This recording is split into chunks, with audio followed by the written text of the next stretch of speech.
Hello बच्चों, आपका स्वागत है प्रवीण सिंह केमिस्ट्री क्लासेज में। बच्चों, इस समय हम इनऑर्गेनिक केमिस्ट्री में सबसे इम्पॉर्टेंट टॉपिक कोऑर्डिनेशन कंपाउंड के विषय में चर्चा कर रहे हैं। पिछले लेक्चर में हमने आपको बैलेंस बॉन्ड थ्योरी समझाया था, क्योंकि बैलेंस बॉन्ड थ्योरी जो है, संयोजी बंध सिद्धांत जो टॉपिक है, बहुत ही इम्पॉर्टेंट है। बोर्ड की परीक्षाओं में कई बार आया है, बहुत ही इम्पॉर्टेंट है। सभी बच्चे समझे होंगे, हमें पूरा विश्वास है।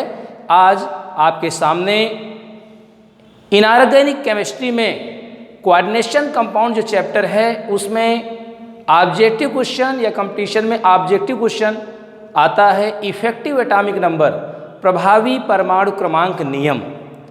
तो आज हम प्रभावी परमाणु क्रमांक नियम बेटा है क्या, कहते किसे हैं, इसके विषय में अध्ययन करेंगे। सभी बच्चे तैयार रहें, कॉपी और पेन को बेटा ले लीजिए। जो भी इम्पोर्टेंट टॉपिक हम बताएं उसको आपको नोट करना है। नोट करेंगे तो ज़बरदस्त कॉन्फिडेंस बढ़ेगा, आप बहुत ही बेहतर करेंगे। तो तैयार हैं, शुरू किया जाए। तो शुरू करते हैं। आज हमारा जो टॉपिक है इफेक्टिव एटॉमिक नंबर, प्रभावी परमाणु क्रमांक नियम।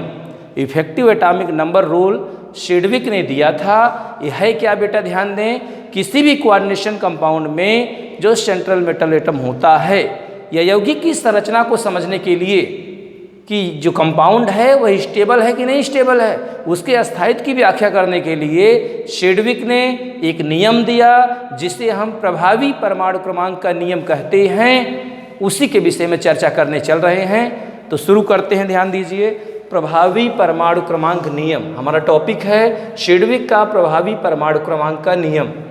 तो ध्यान दीजिए, जो प्रभावी परमाणु क्रमांक का नियम है, करेंगे क्या, इसका एक फार्मूला होगा। प्रभावी परमाणु क्रमांक का जो नियम होगा बराबर होगा बेटा, क्या कहेंगे, परमाणु क्रमांक सेंट्रल मेटल एटम का। परमाणु क्रमांक किसका, सेंट्रल मेटल एटम का परमाणु क्रमांक होगा, प्लस ग्रहण किए गए इलेक्ट्रॉनों की संख्या। इसका मतलब होगा सेंट्रल मेटल एटम से कितने लिगेंड जुड़े हैं, मीन्स सेंट्रल मेटल एटम कितना इलेक्ट्रॉन ग्रहण कर रहा है, माइनस त्याग किए गए इलेक्ट्रॉनों की संख्या। इसका मतलब ये होगा कि सेंट्रल मेटल एटम जो है कितना इलेक्ट्रॉन लॉस कर रहा है। जैसे ही वैल्यू रखेंगे, कहीं न कहीं प्रभावी परमाणु क्रमांक EAN का मान आएगा। यह हमेशा इनर्ट के बराबर आएगा, लगभग इनर्ट के बराबर होगा। इनर्ट मीन्स जीरो ग्रुप के जो एलिमेंट होते हैं उसी को अक्रिय गैस तत्व कहते हैं।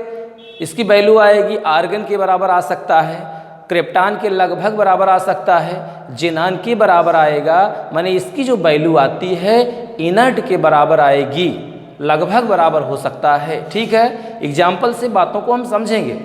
जब तक बेटा उदाहरण नहीं देंगे तब तक कॉन्सेप्ट समझ में नहीं आएगा। तो करेंगे क्या, एक एग्जाम्पल लेके आपको हम समझा रहे हैं। ध्यान दें, पहला जो क्वेश्चन है K4FeCN का होल 6, इसका IUPAC हमने आपको सिखाया था। ये फर्स्ट टाइप का कंपाउंड है। हमने कहा था इसका नाम है potassium hexacyanoferrate second.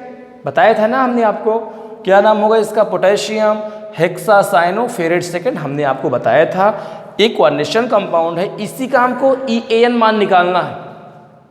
Effective atomic number की जो वैल्यू है हमको कैलकुलेट करना है। कंपाउंड है K4FeCN6, इसका EAN मान हमको चाहिए। E मीन्स होगा इफेक्टिव, A मीन्स होगा एटॉमिक, N मीन्स नंबर। प्रभावी परमाणु क्रमांक की वैल्यू हमको चाहिए कि EAN का मान कितना आएगा इस कंपाउंड के लिए। पोटेशियम हेक्सासाइनोफेरेट सेकेंड एक कोऑर्डिनेशन कंपाउंड है, इसके लिए हमको EAN का मान निकालना है। फार्मूला रखते हैं। परमाणु क्रमांक, किसका परमाणु क्रमांक बेटा रखेंगे, सेंट्रल मेटल एटम का परमाणु क्रमांक। परमाणु क्रमांक केंद्रीय धातु परमाणु का लिखना होगा हमको। तो Fe का एटॉमिक नंबर बेटा कितना होता है, 26 होता है, प्लस ग्रहण किए गए इलेक्ट्रॉनों की संख्या। सेंट्रल मेटल एटम कितना इलेक्ट्रॉन ग्रहण कर रहा है बताइए, 6 लिगेंड लगे हैं। एक लिगेंड 2 इलेक्ट्रॉन पेयर, माने 1 इलेक्ट्रॉन पेयर डोनेट करता है। किसको देता है इलेक्ट्रॉन पेयर बेटा, सेंट्रल मेटल एटम को लिगेंड इलेक्ट्रॉन पेयर देता है, पेयर देता है। 6 लिगेंड लगे हैं, माने 12 इलेक्ट्रॉन हुए ना। तो कैसे लिखेंगे, 6 × 2, क्योंकि जो Cn माइनस है मोनोडेंटेट लिगेंड है या सेंट्रल मेटल एटम को इलेक्ट्रॉन पेयर देता है। Fe जो होता है Cn के साथ कोऑर्डिनेट बॉन्ड से जुड़ा होता है और कोऑर्डिनेट बॉन्ड में पता है इलेक्ट्रॉन पेयर देता है। Cn माइनस क्या करेगा, इलेक्ट्रॉन पेयर Fe को देगा। तो कितने इलेक्ट्रॉन Fe ले रहा है बेटा, आपने कहा 6 लिगेंड हैं और एक कोऑर्डिनेट में 2 इलेक्ट्रॉन होते हैं, तो यहाँ कितना हो जाएगा 6 × 2 माइनस कितना इलेक्ट्रॉन लॉस कर रहा है सेंट्रल मेटल एटम। इसका मतलब क्या होगा, Fe के ऊपर कौन सा चार्ज आएगा, Fe पर जितना चार्ज आएगा वही उतने इलेक्ट्रॉन Fe लॉस कर रहा है। किसी भी एटम पर उपस्थित आवेशों की संख्या को ही तो ऑक्सीकरण संख्या कहते हैं। शॉर्ट में हम समझ सकते हैं प्रभावी परमाणु क्रमांक बराबर होगा केंद्रीय धातु का परमाणु क्रमांक प्लस ग्रहण किए गए इलेक्ट्रॉनों की संख्या मैंने 2 × लिगेंड माइनस त्याग किए गए इलेक्ट्रॉनों की संख्या को शॉर्ट में लिख सकते हैं कि सेंट्रल मेटल एटम के पास कितना चार्ज है। जितना चार्ज होगा उतना इलेक्ट्रॉन तो लॉस करेगा। मेटल वे होते हैं जो इलेक्ट्रॉन पेयर डोनर होते हैं, माने Fe पर कितना चार्ज आएगा आपको निकालना पड़ेगा। हम निकाल देते हैं, देखिए 4 × पोटेशियम का बेटा 1 होता है ऑक्सीकरण संख्या प्लस Fe का निकालना है X प्लस 6 × Cn का जो ऑक्सीडेशन नंबर होगा -1 आएगा। हमने बताया था आपको, सॉल्व करेंगे बेटा तो X की वैल्यू आ जाएगी +2। ठीक है, इसका मतलब EAN जो है इस कंपाउंड के लिए होगा atomic number 26 plus 6 × ligand minus Fe पर बेटा 2 चार्ज आएगा, माने 2 माइनस करेंगे। ठीक है, सॉल्व करेंगे आ जाएगा 26 प्लस 6 × 2 = 12 में बेटा जब 2 माइनस करेंगे 10 आएगा तो 36 आ गया। 36 जो होता है क्रिप्टॉन का होता है। हमने आपको बताया था जब भी कोऑर्डिनेशन कंपाउंड का EAN निकालते हैं बेटा वह हमेशा इनर्ट के लगभग बराबर आता है या बराबर आ भी सकता है। तो देखिए क्रिप्टॉन का एटॉमिक नंबर 36 होता है, क्रिप्टॉन इनर्ट होता है माने स्टेबल भी होता है। कोऑर्डिनेशन कंपाउंड स्टेबल है कि नहीं स्टेबल है उसके लिए सिडविक ने EAN का नियम दिया है। वो नियम बेटा क्या है हमने आपको समझाने का पूरा प्रयास किया है, माने प्रभावी परमाणु क्रमांक बराबर होगा केंद्रीय धातु का परमाणु क्रमांक प्लस ग्रहण किए गए इलेक्ट्रॉनों की संख्या माइनस त्याग किए गए इलेक्ट्रॉनों की संख्या। इस फार्मूला को आप समझिए, सभी लोग फार्मूला को समझेंगे, इसको लिख कर अभ्यास करेंगे, प्रॉब्लम को हम और सॉल्व करा रहे हैं तो आपका कॉन्फिडेंस बढ़ेगा। एक नंबर या ऑब्जेक्टिव क्वेश्चन आता है परीक्षाओं में, ऐसे दे देगा K4 FeCN6 का EAN मान बताइए कितना होगा, EAN का मान कितना होगा। तैयारी में भी आता है, जो बच्चे IIT या नीट की तैयारी कर रहे हैं ऐसे ऑब्जेक्टिव क्वेश्चन कई बार आए हैं, तो बिल्कुल घबराना नहीं है आपको। EAN क्या है, EAN का नियम सिडविक ने दिया था। क्या है नियम, ध्यान दें, प्रभावी परमाणु क्रमांक बराबर, बोलिए सब लोग, परमाणु क्रमांक प्लस ग्रहण किए गए इलेक्ट्रॉनों की संख्या माइनस त्याग किए गए इलेक्ट्रॉनों की संख्या। माने परमाणु क्रमांक किसका लिखेंगे, केंद्रीय धातु परमाणु का परमाणु क्रमांक प्लस जितने लिगेंड होंगे उतने गुणे 2 और जितना चार्ज सेंट्रल मेटल एटम पर आएगा, माने जो ऑक्सीकरण संख्या इसकी निकलेगी, चूंकि उतना ही इलेक्ट्रॉन तो लॉस करेगा, माइनस करेंगे तो वैल्यू लगभग इनर्ट के बराबर आएगी। बहुत ही इंपॉर्टेंट है, सभी बच्चे इसको नोट करें। बेटा कोई प्रॉब्लम हो तो कमेंट भी करें, कमेंट करेंगे तो हमारा कॉन्फिडेंस बढ़ेगा, हम और बेहतर आपको देंगे। पूरा प्रयास है कि जो केमिस्ट्री का जो मेन टॉपिक है वो कहीं मिस नहीं होने पाएगा। पूरा प्रयास है पूरा आपको हम देंगे। कोऑर्डिनेशन कंपाउंड इनऑर्गेनिक केमिस्ट्री का सबसे इम्पोर्टेंट टॉपिक है, कठिन भी है, इतना आसान नहीं है, लेकिन हमने पूरा प्रयास किया है कि आसानी से आपको समझ में आ जाए। हम लगे हैं, बस आप प्रैक्टिस करते रहिए, प्रैक्टिस करिए। जैसे ही प्रैक्टिस करेंगे तो आपका कॉन्फिडेंस वैसे ही बढ़ेगा। ठीक है, दूसरा क्वेश्चन लेते हैं। दूसरा प्रॉब्लम से आपको समझाने का हम प्रयास कर रहे हैं। देखिए सेकंड क्वेश्चन है, प्रॉब्लम नंबर 2 क्या है, ध्यान दें, CONH3 का होल 6 और बेटा Cl3। ये भी तो कोऑर्डिनेशन कंपाउंड है। ये क्या है, कोऑर्डिनेशन कंपाउंड या कॉम्प्लेक्स कंपाउंड। इसको हम उपसहसंयोजी यौगिक या जटिल यौगिक के नाम से जानते हैं। नाम इसका बताएंगे आप, बताए थे ना, इसका नाम क्या होगा। ये दिया हुआ कंपाउंड किस टाइप का है, सेकंड टाइप का। क्या करते थे आप? सेकंड टाइप में सबसे पहले लिगेंड का नाम लिखते थे, हेक्सा NH3 है amino, hexa amine. Second type में जो सेंट्रल मेटल एटम का सिंपल नाम लिखते हैं, hexa amine cobalt. Third chloride इसका IUPAC नाम होगा। ठीक है, हमको IUPAC नहीं निकालना है, फिर भी आपको हम समझा रहे हैं क्योंकि IUPAC आता है परीक्षाओं में। कक्षा 12 के बच्चे जो इस बार बोर्ड की परीक्षा देंगे तैयार रहेंगे, IUPAC, VBT valence bond theory, ligands का टाइप संयोजकता के आधार पर, और EAN, ये चारों बहुत ही इंपॉर्टेंट है। ये चारों जो टॉपिक बता रहे हैं बहुत ही इंपॉर्टेंट है, इसको प्रैक्टिस करेंगे। हमने जो टॉपिक बताया है उसका वीडियो भी बनाया है, ध्यान दें। 8 पार्ट में, अभी तक 8वां पार्ट आज है, 8 पार्ट में कोऑर्डिनेशन कंपाउंड को हमने बनाया है। यूट्यूब पर जितने भी पार्ट हैं सब उपलब्ध हैं, जैसे ही आपको आवश्यकता हो उसको आप देखिए। पूरा प्रयास है हमारा कि आप अच्छा करें। ठीक है, करना क्या है, इसका EAN मान हमको निकालना है, इफेक्टिव एटॉमिक नंबर की वैल्यू निकालना है। फार्मूला होगा एटॉमिक नंबर किसका? सेंट्रल मेटल एटम का। कोबाल्ट का एटॉमिक नंबर कितना होता है? कोबाल्ट का एटॉमिक नंबर याद है आपको? 27 की 28? 27। फिर क्या करना है? उसके बाद बेटा क्या लिखते हैं? ग्रहण किए गए इलेक्ट्रॉनों की संख्या। कितना इलेक्ट्रॉन ग्रहण कर रहा है? 6 × 2। 6 लिगेंड है, इलेक्ट्रॉन पेयर देता है ना, एक बॉन्ड में 2 इलेक्ट्रॉन हो जाएंगे, ये 12 होगा। कितना कोबाल्ट पर चार्ज आएगा निकालिए। 6 × ये गैस है, गैस की ऑक्सीकरण संख्या 0 हो जाएगी। 3 × -1 होगा, ये +3 आएगा, माने 3 माइनस करेंगे। 27 + 12 - 3, जैसे ही माइनस करेंगे बेटा ये हो जाएगा आपका 39 - 3 36 आएगा। ये भी क्रिप्टॉन के ही बराबर आ रहा है।